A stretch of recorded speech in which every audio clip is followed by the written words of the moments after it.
दोस्तों, प्रकृति का एक नियम है कि इस दुनिया में जिंदा रहने के लिए एक जीव को दूसरे जीव के ऊपर निर्भर होना ही पड़ता है। इसलिए जंगल में रहने वाले जानवर अन्य जानवरों का शिकार करते हैं और इसी दौरान उनके बीच लड़ाई भी हो जाती है। लेकिन दुनिया में कई ऐसे जानवर मौजूद है जो शिकार करने के लिए नहीं बल्कि अपनी ताकत दिखाने के लिए किसी दूसरे जानवर के साथ लड़ते हैं। बल्कि कई जानवर तो ऐसे हैं जो एक दूसरे को बिल्कुल भी पसंद नहीं करते और जब भी ये जानवर आमने सामने होते हैं तब इनके बीच लड़ाई हो जाती है। जानवरों के बीच होने वाली लड़ाई की सबसे बड़ी वजह है अपने अपने इलाके की सुरक्षा, क्योंकि किसी जानवर को यह बिल्कुल भी पसंद नहीं है कि कोई दूसरा जानवर उनके इलाके में प्रवेश करे। आज के इस वीडियो में मैं आपको दुनिया के उन जानवरों के बारे में बताऊंगा जो अपने इलाके और शिकार को लेकर एक दूसरे के साथ लड़ते हैं। तो इस वीडियो को पूरा जरूर देखें। वही अगर आप इस चैनल पर नए हैं तो प्लीज इस चैनल को सब्सक्राइब करें और साथ ही बेल आइकन को भी प्रेस करें। Tiger and crocodile.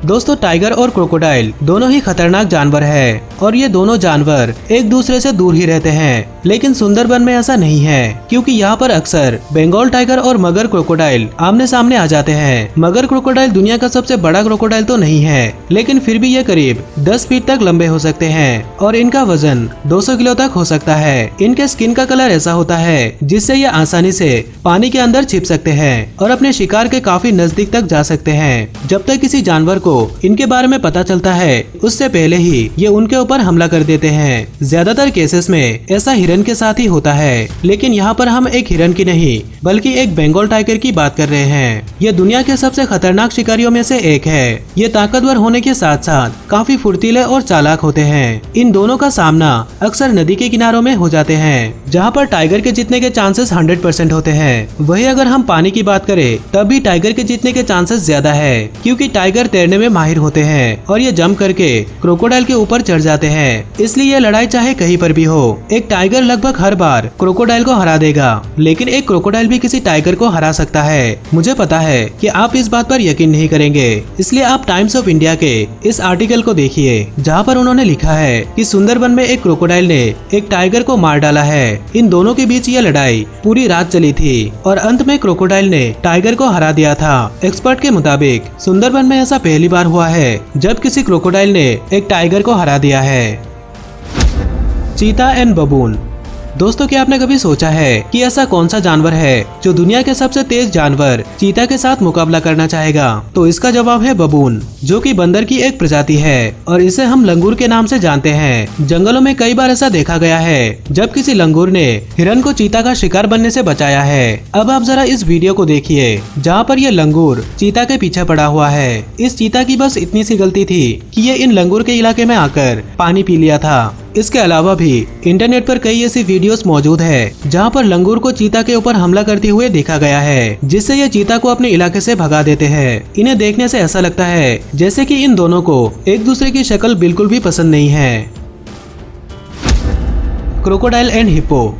दोस्तों, मगरमच्छ बहुत ही खतरनाक शिकारी होते हैं और पानी के अंदर इनका पड़ोसी है एक और खतरनाक जानवर जो है हिप्पो। दोस्तों, हिप्पोस दिखने में मगरमच्छ से काफी शांत लगते हैं और अक्सर हिप्पोस को मूवीज या फिर कार्टून में एक शांत जीव के रूप में दिखाया जाता है, लेकिन हकीकत इससे बिल्कुल अलग है। हिप्पो दुनिया के सबसे खतरनाक जानवरों में से एक है। हालांकि ये जानवर शाकाहारी होते हैं, लेकिन वैज्ञानिकों ने ऐसा पाया है कि हिप्पोस जरूरत पड़ने पर मांसाहारी भी बन सकते हैं। जब सूखे के दौरान जंगल में घास और पेड़ पौधे आसानी से नहीं मिल पाते तब ये जानवर मांस खाना शुरू करते हैं। हिप्पोस इस दौरान अपना पेट भरने के लिए मगरमच्छ का शिकार चुरा लेते हैं। अफ्रीका में नाइल क्रोकोडाइल को सबसे खतरनाक जानवरों में से एक माना जाता है, क्योंकि यह जानवर हर साल करीब 700 से भी ज्यादा लोगों पर हमला करते हैं। लेकिन फिर भी हिप्पोस को मगरमच्छ से ज्यादा गुस्सैल समझा जाता है, क्योंकि हिप्पोस चलती नाव के ऊपर हमला करके नाव को पलट सकता है और लोगों की जान भी ले सकता है, जबकि मगरमच्छ ऐसा नहीं कर सकता। हिप्पो और मगरमच्छ अफ्रीका के कई इलाकों में एक साथ रहते हैं, लेकिन जब ये एक दूसरे के सामने आ जाते हैं तब मगरमच्छ हिप्पो से दूरी बनाने की कोशिश करते हैं। लेकिन जब बात शिकार की होती है तब ये दोनों जानवर आपस में लड़ना शुरू करते हैं, क्योंकि हिप्पोस मगरमच्छ से उनका शिकार छीनना चाहते हैं। इन दोनों के बीच हुई इस खतरनाक लड़ाई में ज्यादातर हिप्पोस की ही जीत होती है, क्योंकि ये अपने ताकतवर जबड़ों से मगरमच्छ के 2 टुकड़े कर देते हैं, जिससे मगरमच्छ की मौत हो जाती है। Elephant and rhino.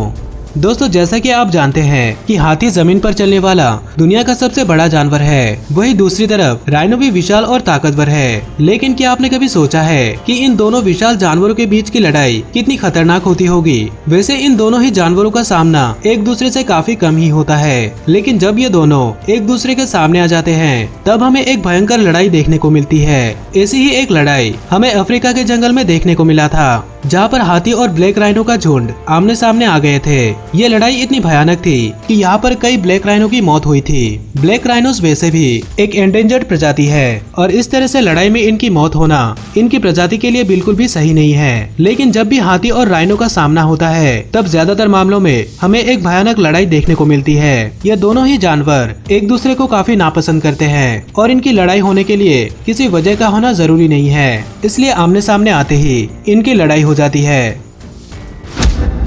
Lion and hyena. दोस्तों शेर और हाइना की दुश्मनी के बारे में किसे नहीं पता।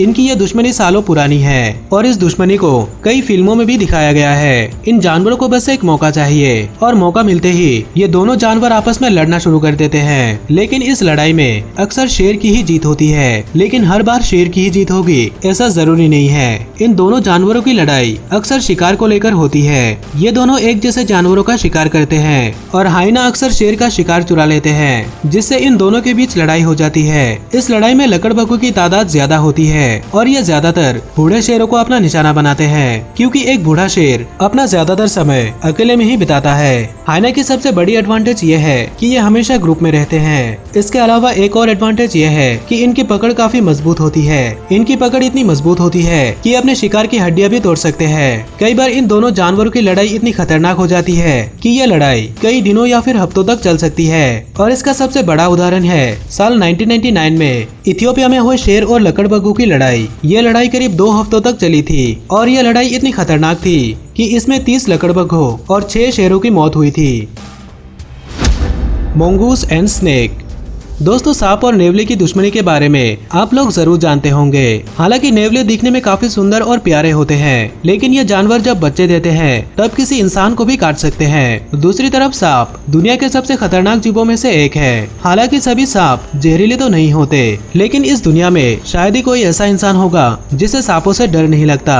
नेवले मांसाहारी होते हैं और इन्हें अफ्रीका, एशिया और यूरोप के देशों में पाए जाते हैं। नेवले की 30 से भी ज्यादा प्रजातियां पाई जाती है। नेवले आमतौर पर पक्षी, कीड़े मकोड़े और छोटे मैमल्स का शिकार करते हैं, लेकिन ये जहरीले सांपों का भी शिकार करते हैं। हमें लगता है कि नेवला सांप से बिल्कुल भी नहीं डरता और यह बात काफी हद तक सही भी है, लेकिन फिर भी इन्हें सांप के हर एक वार और उनके खतरनाक जहर से बचना होता है। लेकिन नेवले भी कुछ कम नहीं होते। इन जीवों में काफी हिम्मत होती है और यह कोबरा जैसे सांपों के साथ भी लड़ सकते हैं। आपको बता दें कि नेवले के शरीर में एक खास तरह का रिसेप्टर होता है जो इन्हें सांपों के जहर के प्रति इम्यून बनाता है, यानी कि इनके ऊपर सांप के जहर का असर नहीं होता। लेकिन हाँ, अगर जहर की मात्रा ज्यादा हो तब यह इनके ऊपर असर डाल सकता है। दरअसल इनकी बॉडी में मौजूद यह रिसेप्टर सांप के जहर को इनके खून में मिलने से रोकता है। नेवले अपनी मजबूत बॉडी और शिकार करने की अनोखी कला की वजह से सांप जैसे खतरनाक जीवों का भी शिकार कर लेते हैं। अगर आपको इसी तरह के और भी वीडियोस देखनी है तो स्क्रीन पर दिखाए गए किसी एक वीडियो पर क्लिक करें और साथ ही इस चैनल को सब्सक्राइब करें। इस वीडियो को आखिर तक देखने के लिए आपका धन्यवाद।